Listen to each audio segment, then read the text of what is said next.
Welcome to अब्रा electrical world YouTube channel.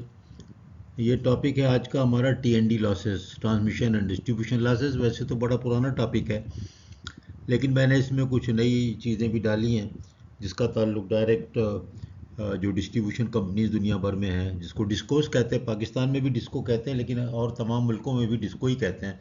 आमतौर पर ये कॉमन नेम हो गया डिस्ट्रीब्यूशन कंपनीज का।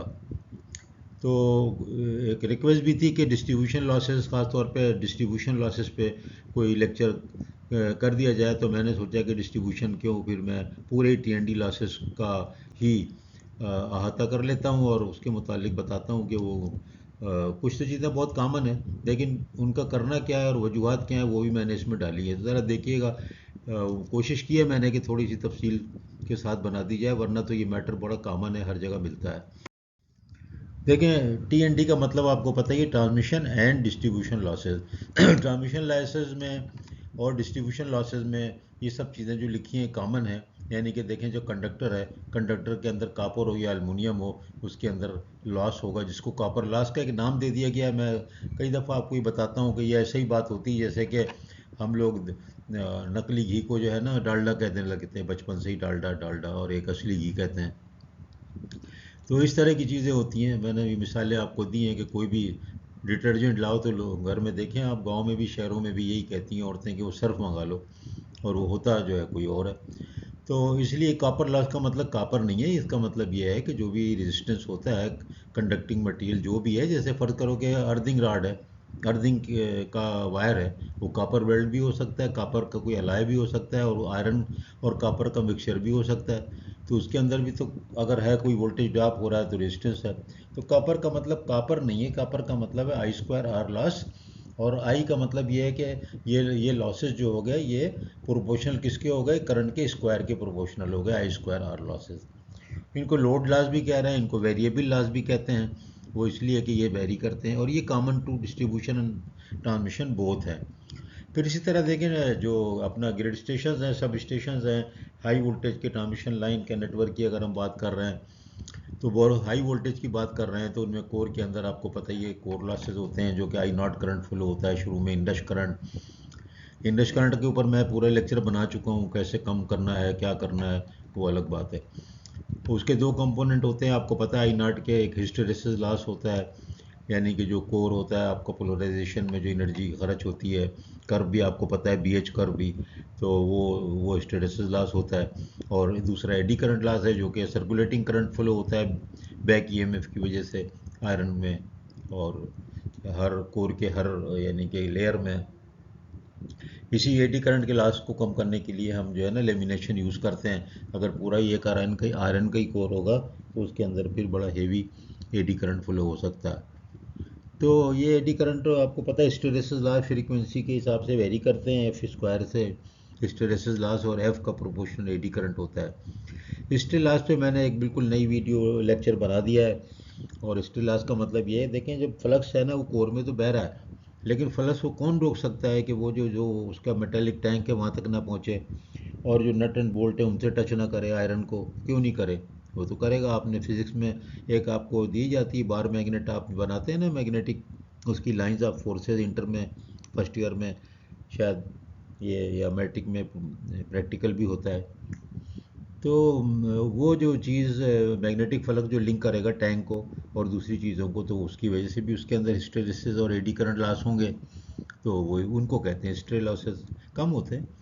फिर इस तरह ट्रांसमिशन लाइन पे आप देखें तो करोना का एक इफेक्ट होता है, वो जो आपको नज़र आती है हल्की हल्की लाइट। करोना जो है वो फूल के जो निचला हिस्सा होता है, जिसपे फूल रखा होता है, वो उसको, यानी असली फूल, उसको करोना कहा जाता है। गाड़ी का नाम भी उसी पे पड़ा है, करोना। और करोना का मतलब ये होता है कि एक हाला, जैसे हम चांद को देखते हैं ना, जब फुल मून होता है तो उसके गिर्द एक हाला होता है ना, तो ये करोना का मतलब वही हाला है। गाना भी है, चंदा का जैसे हारा हाला रे।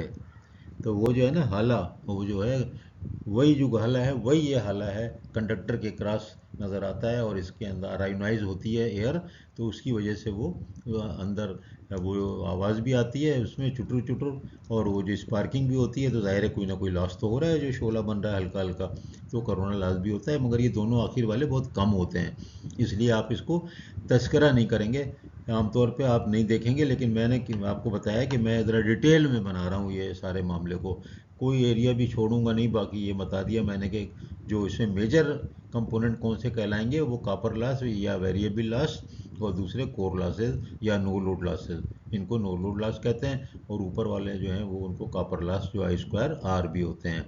ये ट्रांसमिशन की बात हो गई। अब ट्रांसमिशन के जो होते हैं लॉसेज होते कितने, मैंने इसमें लिखा नहीं है, लेकिन आमतौर पे समझें कि 1-1.5% लगा लें, बस इससे ज़्यादा नहीं होने चाहिए, ये भी बहुत बस काफ़ी है, क्योंकि देखिए उसके अंदर ना कोई ऐसी मोटे मोटे कंडक्टर हैं, बड़े बड़े ट्रांसफार्मर लगे हुए हैं, हर जगह मोटे मोटे कंडक्टर लगे हुए हैं, तो उसके अंदर लॉसेस कम होते हैं, और कोशिश की जाती है बस 1-1.5%, 2% हो जाए, चलो 2, 2.5, 2.25, बस इससे ज़्यादा होंगे तो फिर गड़बड़ है, उसके लिए हम को कोई तरीका करना होता है कम करने का। तो एस्टिमेशन करने के लिए देखें, मैंने ये चीज़ें जो अभी आप स्लाइड देख रहे हैं, ये नई चीज़ें मैंने डाल दी हैं, आपको ये नहीं मिलेंगी जब आप लॉसेस की बात करेंगे। लोड फ्लो स्टडीज़ हम क्यों करते हैं, लोड फ्लो में मेरी पूरी एक लेक्चर मौजूद है, उसमें देखें क्या क्या चीज़ें निकलती हैं, उसमें निकलता है हर लाइन पे लोड फ्लो निकलता है, लोड फ्लो का मतलब है करंट निकलता है, एक्टिव और रिएक्टिव कंपोनेंट उसमें से जाहिर होता है, उसमें वोल्टेज जाहिर होता है, उसमें दो बस बार के दरमियान में एंगल पता लगता है, डायरेक्शन ऑफ करंट पता लगती है, हर ट्रांसफार्मर पे लोड पता लगता है, ओवरलोड ऑफ लाइन पता लगता है, कौन सी लाइन ओवरलोडेड है, कौन सी अंडरलोडेड है, सब कुछ पता चलता है लोड फ्लो स्टडीज से। आप चाहे ई टैप यूज़ करें, चाहे पी एस एस यूज़ करें, सिंकॉल यूज़ करें, जवाब यही इसी किस्म से आते हैं। तो लोड फ्लो स्टडी जो है ना, आपको एक समझो एक काफ़ी क्लोज टू रियल जो है आपको एस्टिमेशन दे देती है कि ये लॉसेज हैं ट्रांसमिशन के, और यही चीज़ आप डिस्ट्रीब्यूशन पे रिपीट करके डिस्ट्रीब्यूशन लॉसेज भी निकाल सकते हैं, क्योंकि देखें ना ये कैसे मुमकिन है कि आप जो है एक कम्प्लेक्स नेटवर्क जिसमें 100 के करीब स्टेशन हों और 200-300 लाइनें हों, या वापडा को ले लें तो सैकड़ों लाइनें हैं और सैकड़ों गिर स्टेशन हो, तो कैसे निकाल लेंगे लॉस, तो उसके लिए पावर सिस्टम स्टडीज़ करते हैं, और पावर सिस्टम स्टडीज़ के बेसिस पे फिर मैं जो लिखा रिडक्शन, रिडक्शन की स्ट्रेटजी बनाते हैं, प्लान करते हैं। मिसाल के तौर पे आपको 2 लाइनें मिली और आपको पता लगा यार ये तो अल्टीमेटली रिंग में है, एक तरफ लोड ज़्यादा जा रहा है एक तरफ कम जा रहा है, तो क्या करना चाहिए, आपको कुछ करना पड़ेगा, तो आप कोई पैरेलल लाइन डालेंगे, कहीं पर ट्रांसफार्मर लोड फ्लो है तो आप प्रपोज करेंगे यहाँ एक ट्रांसफार्मर और लगाओ, कितने साल के बाद लगाओ, वो लोड ग्रोथ को आप देखेंगे कि लोड ग्रोथ किस हिसाब से पास में चल रही है पाकिस्तान की, उस एरिया की खास तौर पे, उसके हिसाब से आप प्रपोज करेंगे। तो ये देखें ना, ये लॉसेस को कम करना, और इसके लिए आपको मालूम तो होना चाहिए लॉसेस कैसे हैं, तो ये लोड फ्लो स्टडी से लॉसेस निकलते हैं, ये आपको आपको मुझे उम्मीद है आपको नहीं मिलेगा उसमें, जो आपको लॉसेस के ऊपर जो लेक्चर मिलेंगे उसमें ये तस्करा आपको नहीं मिलेगा। और पावर स्टडीज़ तो मैंने आपको पहले ही बताया कि मैं 40-50 साल से कर रहा हूँ, तो ये मुझे मालूम है कि इसकी बुनियाद पे लॉस रिडक्शन के लिए आप लोड फ्लो स्टडी करते हैं, और इसका दूसरा नाम जो है power system steady state stability भी होता है, और ये पावर सिस्टम स्टडीज़ का पार्ट है। शॉर्ट सर्किट इसके लिए नहीं करते, शॉर्ट सर्किट के लिए अलग है, वो सर्किट ब्रेकर की रेटिंग के लिए होता है, सर्किट ब्रेकर की रेटिंग का मतलब और भी रेटिंग्स जो भी आ गई उससे बस बार वगैरह। अब आप इसके नेटवर्क को मैंने आपको बता दिया है, वही इसमें लिखा हुआ है। अब आप इसके अंदर देखें ना, आप लॉसेस जो हैं उसको इम्प्रूव ख़त्म करने के लिए आप क्या करेंगे, आप ओवरलोडिंग कम कर रहे हैं, ट्रांजिएंट है ट्रांजिएंट कम करें, आपको बताया ट्रांजिएंट में हाई फ्रीक्वेंसी होती है, कोर लॉस बढ़ते हैं, वोल्टेज ड्रॉप बढ़ता है, लॉसेस बढ़ते हैं हार्मोनिक से भी, पावर जो है वो क्वालिटी वाले में भी मैं आपको बताऊंगा कि स्विंग और स्वेल और डिप एंड सारा कुछ जो भी है सैग, वो आपको मिलेगा। तो जो फैग डिवाइसेस के हमारे लेक्चर हैं, अगर आप उसको देखें तो उसमें ये तस्करा नहीं करा जाता, लेकिन जब यहाँ पर बात हो रही है तो मैं आपको बता रहा हूँ फैग डिवाइसेस क्या कर रही हैं। फैग डिवाइसेस ये तो आपका काम कर रही है ना कि उसके अंदर रिएक्टिव पावर को ख़त्म कर रही हैं, तो रिएक्टिव पावर ख़त्म कर रही है, लॉसेस कम हो रहे हैं, तो लॉसेस की तो बात कर रहे हैं हम। इस तरह अगर आप वोल्टेज जो कम हो रहा है उसको इम्प्रूव कर रही हैं, जो होता है डायनेमिक वोल्टेज रेगुलेटर में, उस पर एक लेक्चर बना रहा हूँ हवाले से फैग डिवाइसेस में, वो सीरीज़ में होता है। तो सेटकॉम क्या होता है, सेटकॉम भी यही तो सब कर रहा है ना, इवन वो तो एक्टिव एनर्जी को भी बैलेंस कर रहा है। अगर दो रिंग में दो की अलग अलग है और बैलेंस करना है तो वो उसको भी कर रहा है, यानी एक्टिव एनर्जी भी को कर रहा है। तो जहाँ पर भी आप एनर्जी को चेंज करेंगे, कम और ज़्यादा करेंगे, तो लॉसेस का गहरा उसका ताल्लुक है। तो देखो ये सारी चीज़ें जो होती हैं, ये लॉसेस को कम करने के लिए सारी चीज़ें होती हैं। आमतौर पर लॉसेस में ये बात नहीं कर रहे होते, लेकिन ये करनी चाहिए, क्योंकि अब लॉसेस को पुराना तरीके से सिर्फ बताना कि बस आप वही दो चीज़ें कर लें कि एक लाइन और लगा दें, ये नहीं है। लाइन लगा दें तो कास्ट आती है, उसी के लिए तो फैक्ट डिवाइस निकली है। लाइन को बचाने के लिए, या एक लाइन आ जानी है 10 साल आगे बढ़ाने के लिए, तो फ्लेक्सिबल एसी ट्रांसमिशन सिस्टम का कंसेप्ट आया ना भाई। उसी से तो ये टोटल हार्मोनिक डिस्टॉर्शन को कम करने के लिए फिल्टर और ये सारी चीज़ें आई ना। इसका मतलब क्या है कि सब चीज़ें रिलेटेड हैं। तो पुराने वाले हिसाब पे मत चलें कि भाई वो बस वही एक लाइन लगा दो, एक ट्रांसफार्मर लगा दो। अब लाइन लगाने की जगह ये बात आ गई है कि आप फ्लेक्सिबल एसी ट्रांसमिशन पे जाएं, और उससे भी लॉसेस उसी तरह कम होंगे, सिस्टम भी स्टेबल होगा। यानी फ्लेक्सिबल एसी ट्रांसमिशन कोई एक काम नहीं कर रहा कि वो बस आपने वोल्टेज रिएक्टिव पावर को कम कर दिया। रिजल्टेंट क्या, नेट एंड रिजल्ट क्या है? एंड रिजल्ट ये है कि more stable system, less losses, efficient system, economical system, extension जो होना था उसके ऊपर इन्वेस्टमेंट नहीं होना अगले 5-5 10 10 साल। तो ये क्या है? ये सब लॉसेस को कम करने वाली ही तो बातें हैं ना। तो इसलिए मैंने ये सब चीज़ यहाँ पर मिला दी है, और ये बहुत इंपॉर्टेंट मैं सारी चीज़ें बता रहा हूँ। आप ये मत समझें कि ये मैंने अपने कुछ ऐसे ही लगा दिया, ये मेरे दिमाग में ये बातें थी कि यार ये क्या बात है कि सिर्फ टीएनडी की जब बात करते हैं तो वही घिसी पिटी दो ही बात करते हैं। अब तो जो नई टेक्नोलॉजी आ गई है वो सारी की सारी इसमें असल में अप्लाई हो रही है फॉर ऑल दिस पर्पजेज, तो उसमें लॉसेस भी कवर है। अब डिस्ट्रीब्यूशन लॉसेस पे हम आते हैं, तो ये देखें इसमें ये है कि इसमें भी डिस्ट्रीब्यूशन में भी टेक्निकल लॉस वही के वही हैं, लेकिन डिस्ट्रीब्यूशन में नॉन टेक्निकल लॉसेस का बड़ा कंपोनेंट है, ट्रांसमिशन में नहीं है। क्योंकि अगर कोई कस्टमर होगा भी, तो अगर वो 132 या 220 पे होगा तो वो चोरी करना वहाँ तकरीबन नामुमकिन होता है, वहाँ करते भी नहीं है, वो कैसे करेंगे, उसको बड़ा मुश्किल है। तो वहाँ पर इसका इतना इम्पैक्ट नहीं है। लेकिन डिस्ट्रीब्यूशन में तो आपको पता ही है, वर्ड ओवर चोरी है, थेफ्ट है, और हमारा ह्यूमन फैक्टर है। रीडर मीटर रीडर नहीं जा रहा, हाथ से वैसी रीडिंग लिख रहा है, और वो नहीं जा रहा वहाँ पर, या जा रहा है तो कुछ और है चक्कर। चक्कर को मैं कुछ नहीं कह रहा, लेकिन कोई चक्कर है, तो उसकी वजह से वहाँ प्रॉब्लम आ रहा है, सही नहीं हो रही। अगर रीडिंग ले भी आया तो उसमें कंप्यूटर में इन नहीं कर रहा। तो इन देसी तरीकों से हटना पड़ेगा, तब जा कर के हमें डिस्ट्रीब्यूशन लॉसेस कंट्रोल होंगे। डिस्ट्रीब्यूशन लॉसेस कंट्रोल होने के एक तो तरीके टेक्निकल हैं, दूसरे टेक्निकल जो नहीं है वो ऑफिशियल एडमिनिस्ट्रेटिव वगैरह हैं। तो वो देखते हैं हम आगे, शायद मैंने इसमें लिखा होगा, ये देखें। अब इसमें जो डिस्ट्रीब्यूशन में जो स्ट्रेटजीज हैं वो आप देख लीजिए कि वो इनकी H T L T ratio जो है ये ज़्यादा होना चाहिए। मतलब एच टी कम से ज़्यादा होना चाहिए, एल टी कम से कम होना चाहिए। यानी एच टी ऊपर रखें और एल टी से डिवाइड करें, तो जितना बड़ा जवाब आएगा उतना सिस्टम आपका समझो कम लॉस वाला है। तो आपको लोड फ्लो से जब पता लग जाए कि यार लाइन इस पे डिस्ट्रीब्यूशन सिस्टम पे लॉसेस बहुत हैं, तो आप क्या करेंगे, आप जो है वो एच टी को कम करेंगे। यानी आप करीब करीब जो है डिस्ट्रीब्यूशन ट्रांसफार्मर लगाएंगे, और उससे लॉसेस कम होंगे, क्योंकि एल टी कम हो जाएगी, एच टी ज़्यादा हो जाएगी, तो करंट उसी हिसाब से कम हो जाएगा। तो आप ज़ाहिर है अगर आप 11 के वी और 400 को डिवाइड करें तो करंट कितना कम हो जाता है।